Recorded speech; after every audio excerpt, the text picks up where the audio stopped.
Recording studio Bihar Sharif. हना चेतना छौड़ी करे नली लागे, हना चेतना छौड़ी करे नली लागे।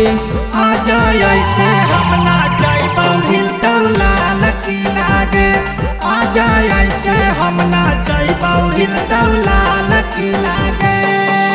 साटा तोरा लिखलौ जाके पटना जी लागे, साटा तोरा लिखलौ जाके पटना जी लागे। पिया जाए ऐसे हम ना जाइबौ हिलटौला लकी लागे, पिया जाए ऐसे हम ना जाइबौ हिलटौला लकी लागे।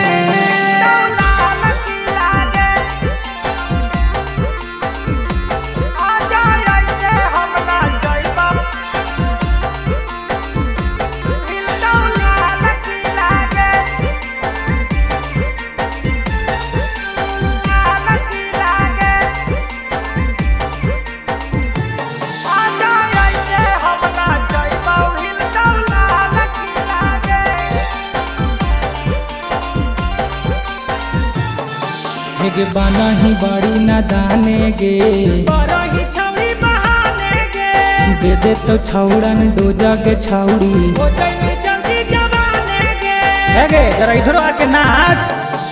गे बना ही बड़ी नादाने गे, बरही छौरी बहाने गे, दे दे तो छौड़न डोजा के छौड़ी। हो जाई जल्दी जवाने गे, गे ऐसन नाचा नाचा ही असटे जो नहीं लागे, गे ऐसन नाचा नाचा ही असटे जो नहीं लागे। पिया जाए ऐसे हम ना जाइबौ हिलटौला लकी लागे, पिया जाए ऐसे हम ना जाइबौ हिलटौला लकी लागे।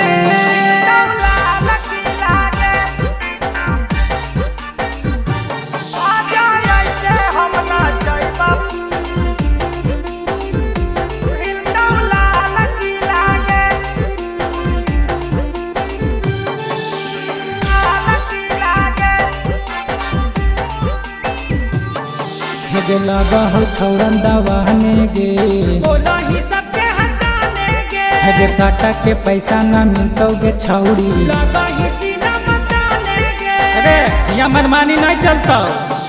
गे लगा हो छौरन दवाने गे, बोला ही सबके हटाने गे, गे साटा के पैसा ना मिलतौ गे छौड़ी। लगा ही सीना बताने गे, अगे सोनू पावन कहौ हमरा माजो न मिला गे, अगे सुमन पावन कहौ हमरा माजो न मिला गे। पिया जाए ऐसे हम ना जाइबौ हिलटौला लकी लागे, पिया जाए ऐसे हम ना जाइबौ हिलटौला लकी लागे।